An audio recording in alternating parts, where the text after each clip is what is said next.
à tous et bienvenue dans Vintage Discovery. Aujourd'hui un épisode spécial consacré à un jeu de société. Mais pas n'importe lequel. Ce jeu de société est un mélange d'autres jeux. Voilà. Donc vous allez savoir pourquoi plus tard.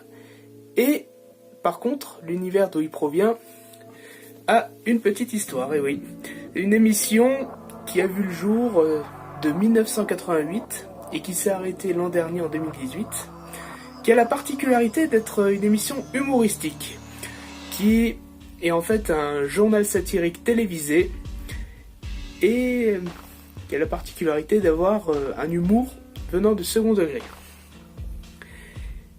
Et ben, comme vous l'avez compris, voilà, je parle bien évidemment du jeu de société des Guignols de l'info.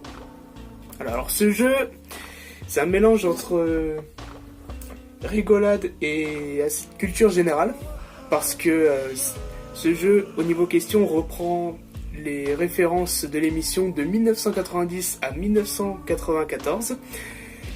Et bah, maintenant, on va voir ce qu'il y a à l'intérieur de la boîte, comment c'est agencé, comment le plateau est fait, etc. Donc, voici comment est reflété l'univers des Guignols de l'info en jeu de société. C'est parti.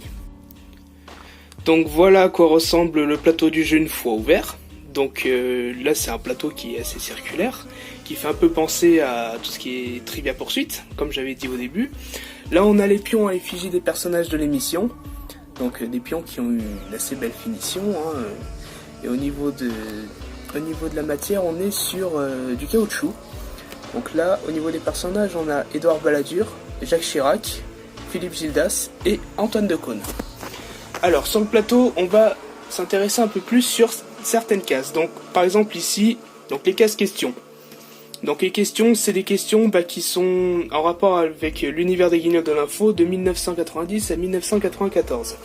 Sauf que sur ces cases, il y a des chiffres. Donc question 1, question 2, question 3, où il y a même des questions avec des points d'interrogation, où libre à nous de choisir le chiffre en question. Et donc les cartes questions, ça ressemble plutôt à ça. Donc c'est vraiment des... Là c'est des cartes en rapport avec l'univers de l'émission, hein, je le répète encore une fois. Et selon le chiffre, donc là on a la question 2, et on va poser la question 2. Donc là on a les questions devant et on a les réponses derrière. Ensuite on a dans la même catégorie, les dessins mimes. Donc dessin mime 3, point d'interrogation, 2, 1 et 4. Alors les dessins mimes, donc il y a 2 chiffres pour les dessins et 2 chiffres pour les mimes. Donc là on voit un exemple. Alors pour les dessins on se rapproche plus du côté du Pictionary, avec justement des blocs-notes fournis avec 4 crayons à papier pour pouvoir jouer en équipe, parce que le jeu est destiné à jouer avec 3 jusqu'à 16 joueurs. Et donc ici, par exemple, on a dessin mime 4, et là on va devoir faire un dessin d'une réplique de Monsieur Gouff, qui est une version Disney de Monsieur Sylvestre. Ensuite on a les cases surprises. Alors les cases surprises, donc des fois elles peuvent être positives, comme ici Johnny qui nous dit d'avancer tout de suite de 2 cases. Donc si vous voulez lire le contenu des cartes, vous pouvez faire pause à tout moment et reprendre juste après. Ensuite il y a aussi des mini-jeux comme regardez la silhouette et là je l'ai reconnu direct, et c'est Monsieur Gouff. Voilà. Et par contre ce qui est assez fourbe, c'est que regardez, si on a une bonne réponse on avance de 3 cases, et si on recule, on recule si on a une mauvaise réponse on recule de 3 cases. Ensuite il y a d'autres cartes surprises, que j'appelle ça les fourbes. Donc il y a les cartes World Company avec le reculé de 3 cases. Il y a aussi les pas d'émission comme les cases juste ici qui font passer le tour. Il y a aussi quelques cartes rigolotes, comme par exemple l'invitation de Monsieur Gouff à Euro Disney, qui malheureusement fait reculer de 2 cases.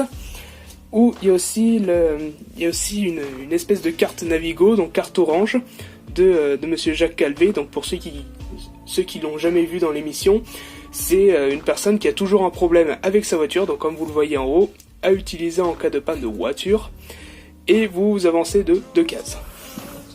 Ensuite, il y a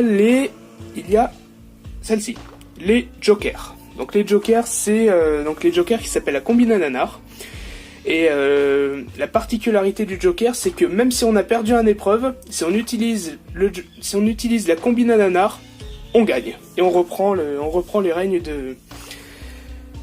du jeu. Donc au niveau décoration du plateau, il y a un globe central. Ça j'en ai pas parlé, mais le globe il se détache une fois arrivé dans la boîte. Ensuite, donc il y a un sablier pour les épreuves de dessin mime, car c'est une épreuve qui est assez rapide. Ensuite, pour chaque récompense, chaque point attribué, les joueurs ou les équipes sont récompensés avec les capsules de Cacolac, en faisant référence à la boisson préférée de Jean-Pierre Papin. Pour les cartes, le fourreau il se présente comme ceci, c'est dans un fourreau en carton, donc qui se ferme une fois qu'on a fini le jeu. Voilà. Et qu'est-ce que j'ai à dire de plus? Les points positifs. Voilà, on va terminer par les points positifs et négatifs. Alors les points positifs, on retrouve l'univers de l'émission. On a une bonne tranche de rigolade, on se remémore de bons souvenirs sur certains points. Par contre, les points négatifs, c'est qu'il faut vraiment s'y connaître, quoi. C'est vraiment un trivia poursuite par excellence. Et si on n'a pas de référence dans la période 1990-1994, c'est foutu. Voilà. Ça, c'est un petit point négatif, mais bon, il suffit de connaître l'esprit de l'émission et y a de quoi se taper une bonne rigolade.